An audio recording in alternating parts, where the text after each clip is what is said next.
smells good. Award-winning chef Zandi The Chef is in the house. Welcome to the Upside. Thank you. How are you, everyone? We are so good now that you're here excited. with, wow, whatever this is. We're going to get into it. But let's chat about you and your career, how you started things. Where's the genesis of everything as a chef for you?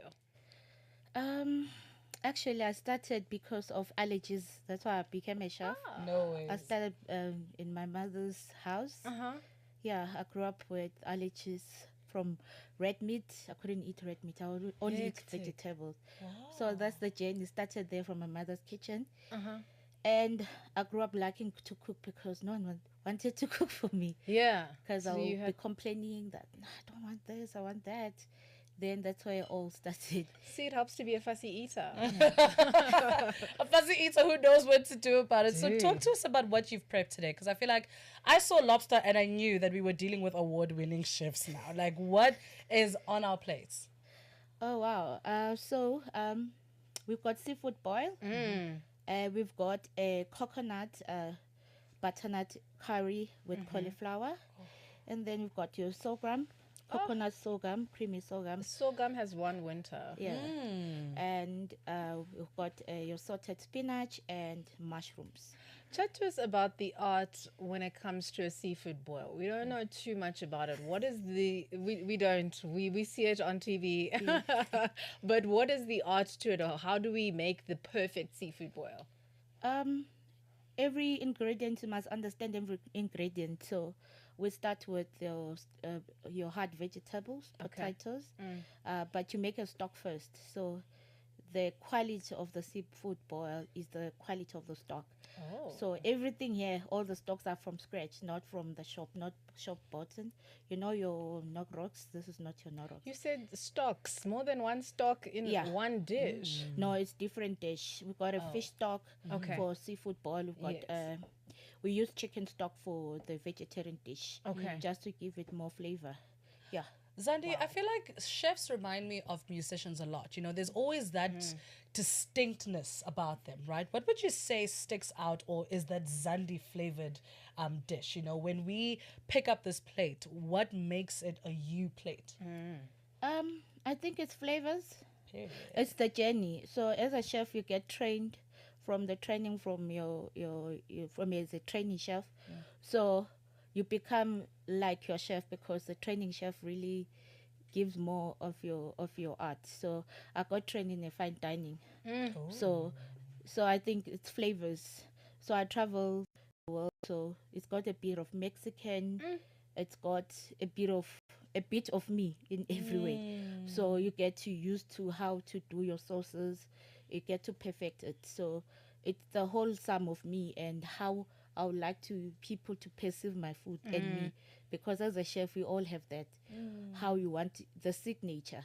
If you see this, it look like I've seen this, but the taste, because I elevate ingredients. I don't. It's not about putting a lot of spices, but it's to elevate the ingredients. That's why you can still see the lobster. It will taste like a lobster, but just the flavors. I feel like you're attacking me, but no stress. Let's chat about your travels and going to the different countries and having to pick up how they cook food and then infusing it to what you know for yourself. How has that worked? How do you incorporate the knowledge that you're getting there as well as the knowledge that you have already? Through my travel, I realized that we have land most countries don't have. Most in Asia, you go pick up herbs from the Thai upstairs. You know, I realized that you have more. So when I came back, I started being a sustainable chef. So I have to learn, and it's all about ingredients. Ingredients will inspire you to. I will continue cook your sorghum, which you all know, but I will elevate it using the travel or different cuisine. So we have different cuisine as chefs. So for me, I use fusion because I think I like a lot of Asian flavors. But I'm still proudly South African. I still cook a lot of food in South Africa. You know what's interesting is that you're reminding me of my travels in Tanzania when we went to the spice farm, right? And I feel like the combination of the herbs to the dish is really where the magic is. I see you put coriander on top of this is the coconut and veggie dish, right? Yes. Talk to us about what is the prevalent herb this year for winter. You know, are we coriandering, which is more of a summery type of flavor, but I'm seeing it, you're using it in a winter dish. So what would you say is that herb for this particular winter? Every herb has its own dish. So it's a curry, so you use coriander. Not that it's a summer, it doesn't matter. Okay. But if you have anything with curry, you use your coriander. Macro herbs, they give they elevate the dish and they taste very fresh. They give the freshness. So I use them, and then for the other dish I didn't because it's already look beautiful. The spinach is adding the color, the flavor. So every herb has its own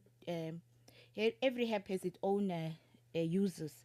So time you can use it for cooking, but it's not edible. It's not pleasant when you eat it on your. You can also use flowers, edible flowers as garnish. Chat to us about what's coming up for you just in terms of your career, where we can catch you. What does the future hold for Chef Zandi? I started the master the art of cooking. Oh, by the way, the seafood boil, it's expensive. Yeah. It's sponsored by one of my partners for the master the art of cooking. Thank you to your seafood partner. markets. It's traveled all the way from KZN. What? Oh, you take Thank you. They have a lot of fishermen, so they package it just special for Channel Africa. So I can it's one of the dishes that I cook for my master the art of cooking master classes, which have kickstarted, and also I'm going to Botswana for the same in August. We have 2 that are upcoming. So the master the art of cooking, the master classes, it's all about my travel and giving back.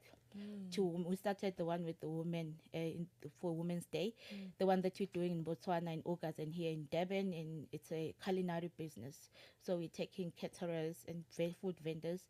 We are empowering them to say you can elevate the ingredients. You don't need to overdo beetroot. You don't need to. There's a way to cook cabbage. And also in that, the most important thing is teaching them to recycle the food, not recycling the other way, reuse it. And find when you're creating your menu, you must make sure that you are not wasting, because there's a lot of food waste, as I'm an advocate for food waste. Chef Zandi Poppy, our guest this afternoon on For the Love of Food on Channel Africa. She's an award-winning international chef. And as you can see at Channel Africa 1, this is some award-winning food right here in front of us. Thank you for joining us on The Upside, ma'am. Thank you so much. My word, let's dig in, guys. But before we do that, Zycard is ready with our sport. It is 3:30. Sports on Channel Africa. The African perspective.